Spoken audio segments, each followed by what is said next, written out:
know you could lock down a real estate investment deal today and you don't need your own money and you don't have to have perfect credit? In the next 10 minutes, I'm going to break down 3 game-changing financing hacks that real estate pros use to get wealthy.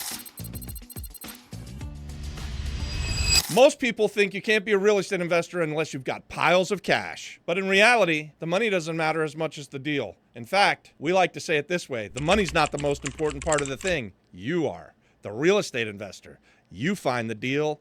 You're the most important part of it. That is, if you have the right strategies. And if you have the right strategies, financing is easy. After buying and selling over 3,000 homes, I've probably used every financing trick in the book. In this video, I'm sharing the very best ones today. Stick with me, guys, and by the end of this video, you'll know how to buy houses creatively, even in today's market. So hack number 1, it's owner financing. One of our favorite topics on this channel. What is seller financing, you ask? Great question. This is where sellers become your bank and you negotiate terms directly with them. Why is this so powerful? You don't have to have the bank approve your deal. Sellers who want to avoid capital gains tax or need passive income, they love seller financing deals. Let me give you a quick example. Recently, my son McKenna and I bought a house in Florida on Palace Avenue for $185,000 using seller financing. We bought it from a tired landlord who sold us a couple of other houses, and now we're buying even a few more from him. On this deal, we negotiated $5,000 down with 6% interest on the balance, amortized over 30 years with a 7-year balloon payment. Our payments roughly are $1,200 a month, and we currently have it rented for $1,900 a month. We were all in on that deal with the $5,000 plus closing costs for about $12,000 total. Not a bad deal. Low down payment, nice terms, and we've got a nice cash flow. Stick with me, we're going into hack number 2. Hack number 2 is partnering with private lenders. Who are private lenders and how do you find them? Why do they want to lend to you? Let me tell you about it. Private lenders that we like to use are generally people that we know. Maybe there's somebody who's about to retire, a friend of the family. They could have self-directed IRAs. They could have 401ks. Generally, these private lenders are going to be looking for passive income, and they want that monthly revenue. You don't have to qualify with the bank. Private lenders are going to be investing in you. So they're often looking at your deal, and then they're also looking at you. If you can get them to know, like, and trust you and start making them money, their terms can become easier and easier and much quicker than going to the bank. And with private lenders, you're not paying necessarily the high interest rates that you would if you're going to a hard money lender. Here's a pro tip. When we're dealing with our private lenders, we want to put them in the safest position possible. Oftentimes, that would be putting them in a first mortgage position or bringing them onto the title with us, so that they're in a very, very secure position, no chance of them losing their money. We give them a guarantee that they're going to get paid when we sell the property. Their money is first in and first out. We recently did a flip in Florida with my friend TJ. TJ is a wholesaler who cherry-picked a really good deal, brought it to me, and rather than wholesaling it to me, asked if he could stay in the deal. So he left all of his commission that he would have gotten in for wholesaling it to me, kept that into the deal. We went to my friend Garrett as a private lender.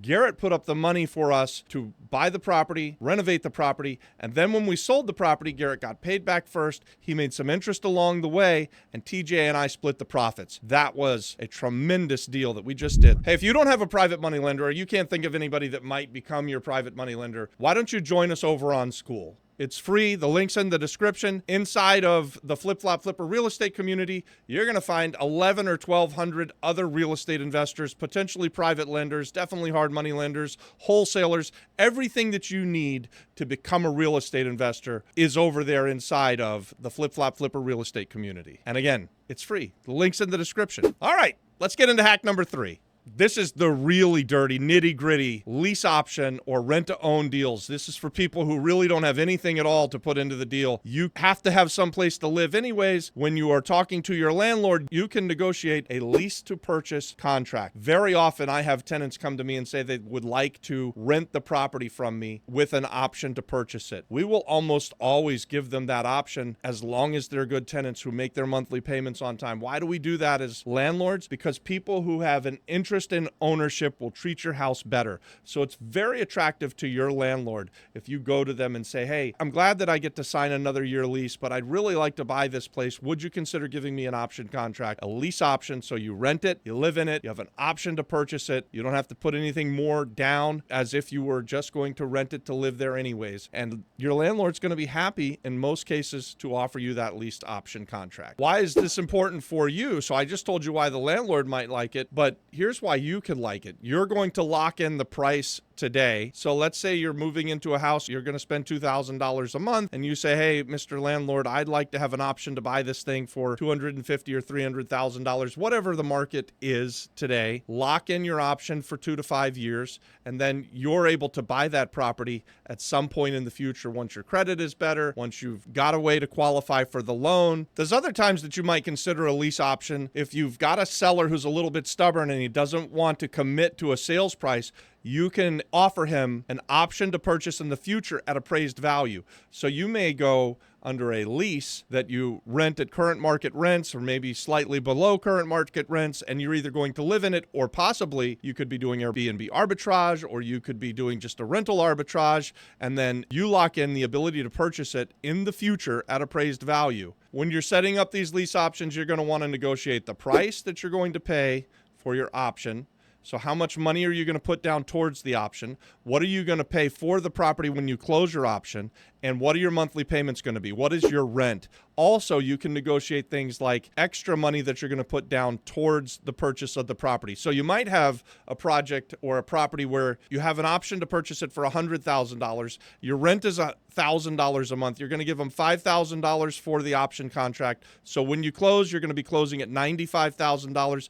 But every month that you send him rent, you're going to actually send him $1,500 a month, and $500 is going to go towards that purchase, that option. Maybe you have a 1, 2, 3, or 4 or 5 year option contract time period. So you give yourself enough of a runway that you can exercise your option in the future. Bonus hack, creative combo. This is our pro tip, guys. If you want to stack these, that's perfectly okay. You're a real estate investor. Remember, you get paid to solve problems. And let's talk about if you negotiate a seller finance deal from a tired landlord, and he's tired because his tenants just moved out after 10 years and his house is a wreck. He's going to have to go in and renovate it. You offer him that low down payment, the locked in monthly payment. So you've got the super deal financed by the seller, but what are you going to do about the repairs that are needed? Well, consider stacking seller financing with the private lender and go to the private lender to get your down payment and your renovation costs. And by stacking these two, you get a great deal where you get terrific terms and you've got no money out of pocket. Guys, using other people's money in real estate, that's where it's at. I've just laid out 3 hacks and even a bonus hack for you, anyone who's watching this, to use so that you can start and become a real estate investor. Now it's up to you. You need to go take the action. Guys, I've used these strategies hundreds and hundreds, maybe even thousands of times. We've done over 3,000 deals. We're going to buy real estate this week, this month, next year, and into the future. What are you going to do? Are you going to join us on School in our free community? Do you want to go even further and join us in the pay community? It's called Apex. Both the links are in the description, guys. So I hope to see you over there. Little red velvet cupcake. Don't tell anybody that I'm eating this because it's going to cause my blood sugar to spike. It's okay if you have it in the video. Just everybody shh. Oh, that's good.